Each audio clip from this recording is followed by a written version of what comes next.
Hello. So this is a talk designing for microgestures. It's a talk I've given a couple times before, but I thought I'd upload it to YouTube just for the sake of saving it and making sure other people can learn about microgestures and what Ultraleap were doing with them. So let's get going. First off, as usual, this isn't all my own work. This is a whole bunch of different people kind of worked on microgestures at Ultraleap, especially on the design side. So big thank you to Matt and Rory, who were kind of design engineers and prototypers for microgestures. Taru, who was a designer. Yanis was product managing it, and then Callum and Greg were doing the QA for it. So all of this information is all thanks to them as well as me. Before we get to microgestures, we need to kind of understand the current context of the industry and where things are trending towards in XR. So if we look back at the previous 10 years, I say 10 with an asterisk because technically it's 11 years, but whatever, 10's a nicer number. If we look back at the previous 10 years, you can see the pace of XR is absolutely wild. I went on a massive rabbit hole, kind of digging into all the different headsets that have come out over the past 10 years, and it's just crazy to me how far we've come in such a short space of time. So if we take a look at this from a bird's eye view, I'll grab my little laser pointer. There we go. So the 2010s was kind of the land of tethered VR, untethered phone-based VR, untethered AR, just kind of really early on VR, trying to get it into consumers' hands. So you've got things like from the tethered VR side, the DK1, the Vive, of course the Index and the PSVR, really foundational headsets to where we are now, but they had to be tethered to a big chunky PC and quite often needed to use lighthouses to track them.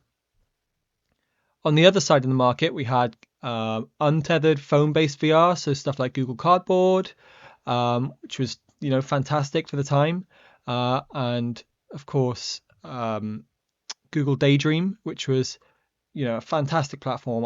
I have a real soft spot for that, but again, it was quite limited as it was phone-based, and it wasn't kind of dedicated hardware. And then on the kind of quiet side, you had untethered AR, well, not so quiet. So you had the Magic Leap, of course, which is, had a whole bunch of hype behind it that kind of burst a little bit and didn't do as well as people were hoping it would. And you also had the HoloLens, which was a really good first stab at an AR headset from Microsoft. Then you move more closer to the 2020s, late 2010s, and you get to the kind of the Quest 1 era. And then eventually we get to the Quest 2, which was a huge moment for VR, and it kind of brought VR to the masses. It was nicely timed with the wonderful COVID pandemic when people were stuck in their houses and really wanted to escape from the world. And so Quest 2 really hit a big moment and kind of sold an insane amount of headsets for what is a relatively new technology. You also had other manufacturers building stuff at the same time, so the Pico Neo 3, the Vive Focus 3, just kind of getting into the enterprise headset space as well. And then untethered AR continues to move forward. You get the Magic Leap 2, which is a kind of refined, nicer version of the first one. And then the HoloLens 2, again, which is just another really good Microsoft-based headset. Both of these still not really setting the world on fire, but a solid headsets and used a little bit in the enterprise kind of space. And currently we're in the land of untethered MR. So you've got stuff like the Quest Pro, the Vive Focus Elite, of course. You've got the Apple Vision Pro and the Quest 3, which are the two big MR headsets. Other people like Pico and Vive are still trying to continue to build their own stuff. And then you've got smaller headsets like the Lynx. Tethered VR is still kind of around, but it's not as big of a deal. And looking at this from a bird's eye perspective, you can really see this kind of convergence coming from two very separate, different platforms, all the way merging into this one hardware form factor here of mixed reality. So it's interesting to see the hardware beginning to converge and trying to reach a place where you get both AR and VR in one place. But hey, What about the next 10 years? So I think it's obvious to anyone watching this that glasses are the goal. Zuckerberg has repeatedly stated that Meta's ambition is to achieve kind of the glasses form factor. I think they're going to reveal something later this year, or are very much teasing that they're going to reveal a really promising prototype later this year. I think their original plan was to release something this year, but I doubt that'll happen. Other companies are pushing quite heavily towards this too. Snapchat has been steadily releasing new iterations of their spectacles, especially from a dev kit perspective. TCL have just released the Rainier X2s. So there's a lot of different noise and kind of industry efforts to try and reach this glasses form factor. But why do we even want glasses? What can you use them for? So there's a lot of different things you can do from a personal perspective. So you can browse and read the internet. Maybe you can control your smart home technology. The killer thing that a lot of people are really excited about is getting meta information about the world. So you can just stare at a building and find out what it is.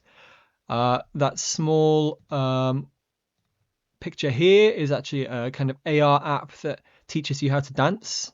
One that I would love is kind of wayfinding, so I can just get directions right in front of my eyes and not need to look down at my phone. Interior planning, augmenting general physical elements, social media, gaming, creation, lots of different reasons you might want these glasses on your head for personal use cases. Professional use cases are also relevant, so you may want to build digital twins and meta information about something you're constructing or planning. Remote support is a big one that we keep seeing prototypes for. So you can actually see, say, the person you're talking to's hands point at the real world objects for you. It may be that you want to train and use the real world objects to understand how to do something and learn a new skill. May want to annotate, learn maintenance manuals, again, wayfinding. Healthcare is a huge one, both for AR. The fact that doctors don't need to look away at other things and can just look straight at their surgery and not be distracted is huge. And then, of course, mobile displays is a really big one. Being able to have an infinite amount of computer screens in front of you is something that's really compelling and arguably something that the Vision Pro is almost sold entirely on. There's the more general use case as well. So system, application navigation, windowing, videos, models, wayfinding, kind of scrolling, all this sort of stuff. So there's a lot of really different compelling use cases for AR glasses as a more general computing platform if we can get to them. But the question remains, how are we going to use them? How are we going to interface with them? What sort of input are we going to use? And are current hand tracking paradigms suited for AR? So this example is a little bit over the top, but you kind of get the idea. Current hand tracking interactions really, really focused on embodiment and presence. This is because you're in VR, so you don't need to take into account your real world social context because you're immersed and you're being focused on that kind of immersive experience, exploring virtual worlds, being completely enveloped. Augmented reality requires gestures and interactions that are going to be smaller and more socially aware rather than these big motions as if you're in a virtual world, because you're no longer in a virtual world, you're in the real world. So we're going to need interactions that are socially acceptable. For instance, you want to walk down the street and not kind of look weird. You want to be able to sit in a cafe and not feel out of place. You don't want other people to think you're like gesturing at them. You're going to need subtle and small movements, mainly for the sake of comfort, as you're going to be constantly using these. Again, social acceptability. And you want these things to be quick to use as well. They've got to be as fast as mobile phones or computers, really. You also need them to be kind of non-tiring and deep enough to control complex UIs. So at Ultraleap, we thought maybe microgestures are the answer to this. Maybe they're the kind of future AR input that we need. But What even are microgestures? How can we define them? What have other people done around microgestures? I mean, Ultraleap certainly aren't the first people to kind of discover this term and look into this technology. So let's have a look at what other people have done. Here's a few different examples. Well, a lot of different examples, and maybe this is a little bit overwhelming. So let's focus on kind of one at a time. So first of all, let's look at Google Soli. So Google Soli was built in 2015. Well, that's when it was first announced to the world. It was really the first big company to shout about microgestures. It was a radar detection of sub-millimeter motion, and it hasn't really successfully built these microgestures into a product yet. It does exist in products, so Google built it into the Pixel 4, but they were more kind of larger waving motions, and it was kind of reviewed kind of mediocrely. And Soli's now currently being used for more kind of presence detection. So in the Nest Home Hub, or whatever that technology is called, it's used to understand that you're there in front of it. But that doesn't take away from the fact this is really exciting technology. It's really cool. And there's obviously a lot of thought put into it by Google. So much so that this is like constantly reposted by LinkedIn influencers trying to get virtual internet points. But what sort of interactions do they have? So let's have a look. So there's a heavy focus on self contact. You can see the thumb and the index finger are really touching each other a lot here. There's high fidelity interaction capture. So you really need these small movements. And really needs to be precise as well. There's a lot of horizontal thumb movement, some scrubbing and pinching, and a kind of constant theme of this and microgestures in general is this kind of turning your small movements into big actions. Meta. What have Meta been doing? So Meta have been slowly ramping up their output around microgestures. They've got kind of a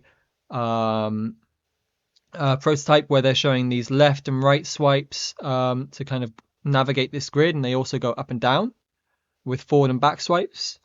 They've integrated it into some kind of UI concepts in their launcher, and they're really using it quite heavily for locomotion to kind of tap to locomote and swipe left and right to quick turn, which is a concept we were also playing with at Ultraleap when they announced with it. So hey, must be a good idea, right? Great minds think alike and all that. So what about this right hand side? So I kind of grouped these two companies together as they're both kind of focused on hardware. So Port 6, so it used to be called, now Doublepoint, a really cool interaction company. You may have heard of the Wow Mouse, which is their most recent product, which is kind of smartwatch-enabled mouse controls for tablets. They also recently, I think, announced it for the Magic Leap 2. So it's pretty sweet. But anyway, they kind of had some early prototypes and experiments with hardware around microgestures. And this was mainly to do with the scrubbing and tapping. And you can see here that they're using optical hand tracking, the Quest hand tracking, to track the hand. But then they're using this hardware here to detect the contact, because they can't really rely on the optical hand tracking of the Quest to understand when you're touching your fingers. OpenAR was a open source AR headset back from 2022. They've since been a little bit quiet, which is a shame, but they used this thumb controller as their primary source of interaction. And again, this is showing some vertical and horizontal movement, doing swipes, a lot of fine movement to kind of control this slider here. And again, using the thumb controller to detect when you're making contact with something. And the real emphasis here is on robust contact detection between the thumb and the index finger. So if we kind of merge all of these things together, you get kind of emphasis on robust contact detection, self-contact, small movements to big movements, high fidelity, horizontal thumb movement, vertical thumb movement, and then the scrubs, taps, swipes, pinches. All all of these things are converging towards a definition. So at Ultraleap, we came up with the definition of hand tracking gestures that require high fidelity finger accuracy, and ones that usually refer to self-contacting gestures, for example, your thumb sliding across your index finger. And then you've got examples of microgestures here, so scrubbing, swiping, tapping, and pinching. And we kind of left this definition fairly wide open because we wanted to allow it to find new microgestures that aren't necessarily just between the thumb and the index finger. So now that we know what microgestures are and we understand the context behind them, how can we design for them? Okay, well, first, before how we design for them, how can we design for gestures? Because it's important to understand how to design for gestures before we understand what makes microgestures different. So the first thing people want to do when they design for hands is minority report style gestures and poses. So, for example, kind of big swiping movements, rather abstract, so 3 fingers to rotate or 2 fingers to spawn a cube. Maybe you want to do like pinch and rotate to summon something, and all these different things that are kind of abstract and not rooted in anything and are really difficult to remember. So rather than getting carried away with those sorts of things, you need to begin to think about how to design gestures thoughtfully. And the best gestural interactions are rooted in a prior context that a user can draw from. So physicality and diegetic UI are great inspirations to translate into gestures. Social is too, because you don't really need to teach social gestures. You can just say, do a thumbs up, and people will understand. Basically, if you can think of a gesture which is similar to one people already know, try to use that. When using hands, unlike controllers, you lack haptic feedback. So you need to then boost the feedback in every other sense in order to help make up that lack of haptic feedback. So you want to be able to provide feedback throughout as much of the gesture as possible. For example, when the gesture starts, the progression towards completing the gesture, and the completion itself. Gestures, especially abstract and learned gestures, are really difficult to memorize. So you need to be able to teach them to your users and help them understand the specific ways their hands need to move. So there's lots of different ways you can teach them. If you check out the Ultraleap XR design guidelines, you can find out some stuff there. But essentially, using a character is really useful, or ghost hands, a hand coach style interaction, showing users the precise gestural movement they need to do is great. You don't want to overlap active gesture sets. So to give a bad example, you don't want to use, say, a triangle and a circle at the same time. These will likely be overlapped in terms of detection and get confusing and begin to produce accidental gestural activations. Similarly, the more gestures you need to teach people, the worse the time your users are going to have. So you want to introduce them slowly and try to not overwhelm your users. Finally, comfort-wise, you want to try and consider how users are going to be positioning their hands. So, unlike controllers, where your hands are in a nice, comfortable position, hands are not forced into this comfortable position by default. So we need to design gestures which afford comfortable poses. Okay, so given that, what makes microgestures different? Constraints. Constraints are great.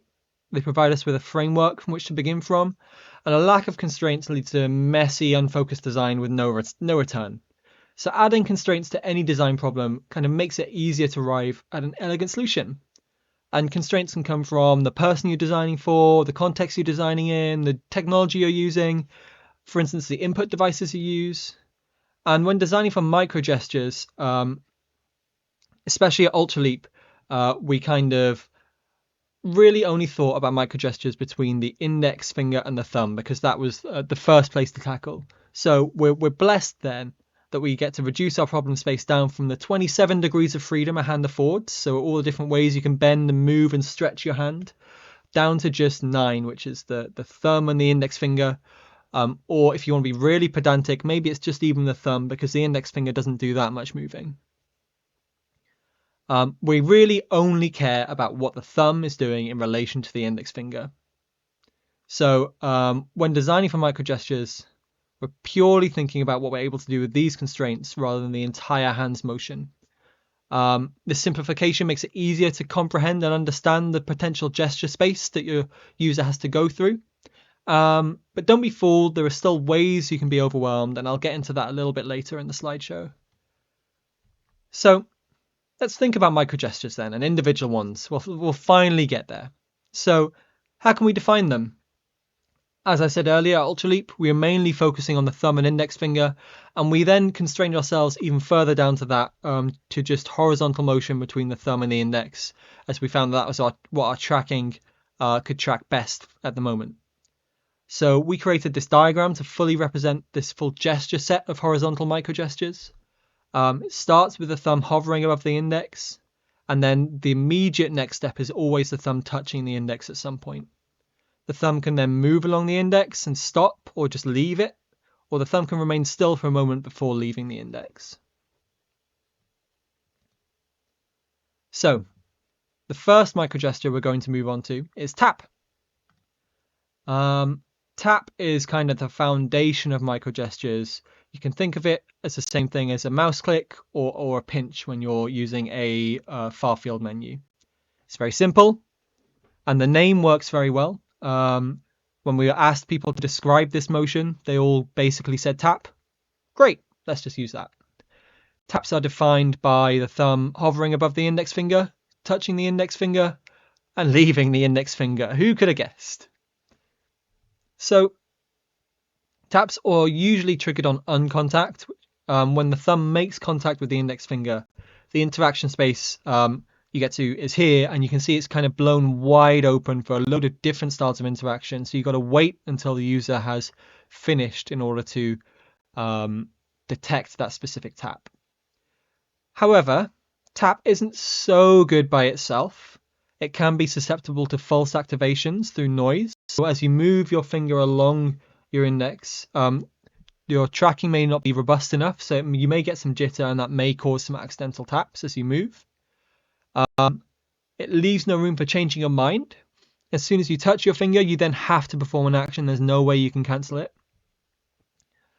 So how can we solve for this? Introducing, hope you enjoyed that drum roll, double tap. So yes, 2 taps in quick succession. So double tap is really useful for filtering out false positives for taps and adding in intentional friction to an action. Double taps activate when 2 taps are done in quick succession in the same area on the finger. So this would not be a double tap, but this would be. It's less susceptible to false activations because of this. You have to be really cleanly and intent to do this. It's quite an obvious intention. And it leaves room for changing your mind because you now have a chance to escape your action before completion. You can touch your finger and then change your mind and just not do it again. So how can we design for taps? So reactivity is the key, especially for designing for taps. Users really need to have confidence that their actions are being heard by the system they're using. Full reactivity may not always be possible depending on the system you're using, as some gesture detection systems only allow detection on gesture completion rather than throughout it. But if you're able to provide it, reactivity greatly increases the usability of your system.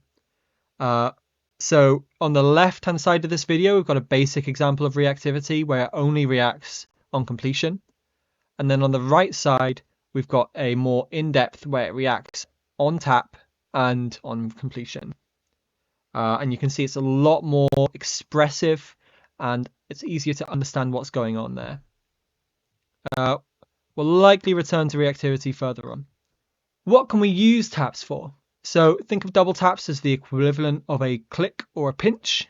It's a useful way to confirm a selection, perform a quick action, all that sort of stuff. So in the video here, we've got a double tap to like a video. Moving on, so the next microgesture we're going to talk about are scrubs. Scrubs are defined as your thumb hovering over the index finger, touching it, moving along, stopping and leaving. It's kind of the microiest microgesture. It can be really satisfying to do. And it's a continuous action in that you get a value as you're doing it. It tends to be defined by how far along your thumb slides from its initial position. For example, the tip 0, knuckle is 1. If I slide all the way from 0 to 1, I've moved a total of 1. And you can use this to do fine control of your input, which can be as small as just rolling your thumb back and forward. So what sort of things can we do with this value? So first off, we can apply gain, and at its simplest, you can use gain to affect the scrub delta you produce in order to affect the value you produce in a larger or smaller manner. So smaller increments can give you more fine-grained control over your actions, or larger increments can allow you to perform a quick action all at once. So you can see on the left side here, it's a small gain value, and on the right side here is a large gain value. And this gain effect is fine, but it lacks a bit of depth. You're stuck only with one level of control over your actions, which means your actions are nice and predictable, which is good, but can be quite static. So acceleration then is a way to dynamically control gain using acceleration. So this produces a kind of mouse acceleration-like effect, where slow motions, such as rolling your finger, can give you fine gain control to scrub through like frames of an animation. Fast movements can...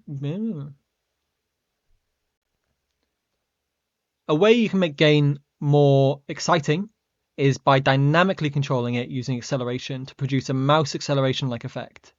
Slow movements, such as rolling your finger, can give you fine-grained control, and fast movements mean you can scrub through the entire dataset in one go. Acceleration has a higher learning curve than just applying one gain value, but gives the person performing the action more agency over their choices. Okay, so when you're controlling these sorts of fixed datasets, there are different ways you can pick a value from it. Let's talk about snapping versus smooth. So snapping to predefined values can bring more of a sense of control and reduce incorrect choices that may be caused by optical tracking errors. Smooth values offer more precise choices in scenarios which require higher fidelity, so they bring a higher sense of control and reduce the latency, but can have higher levels of frustration as they're more prone to false positives. You can apply inertia to your scrub, and applying the velocity of the motion to the resulting object you're interacting with can affect its sense of physicality. Rotational effects move faster or slower depending on how fast your thumb moves. And like all inertia effects, it'll slow down over time when your thumb isn't contacted and will fully stop if you make a contact. Okay, so what can we use scrubs for? Let's go through a couple of different examples. So the example on the left is using a large gain, and this means the reminder is easy to dismiss if needed, as you don't need to move your finger multiple times to dismiss it.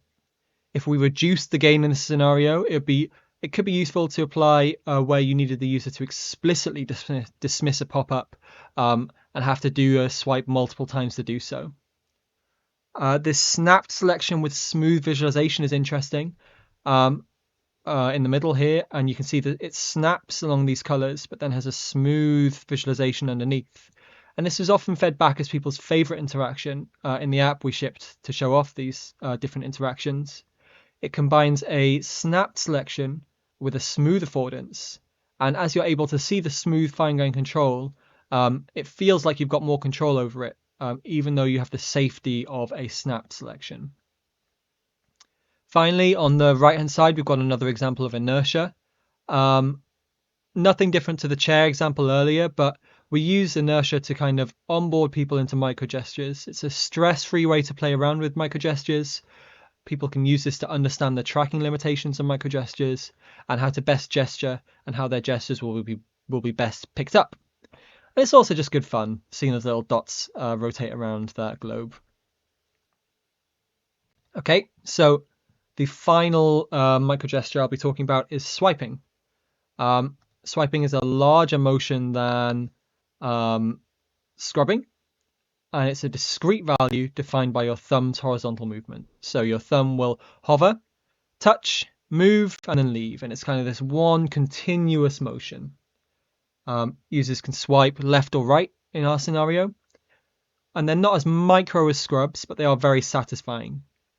So depending on how your swipe is calculated, user actions can then be reinforced and encouraged through visual feedback of how close the user is to swiping. Swipes can be activated as soon as the user's thumb is detected as having moved left or right. They don't necessarily need to be activated on thumb up.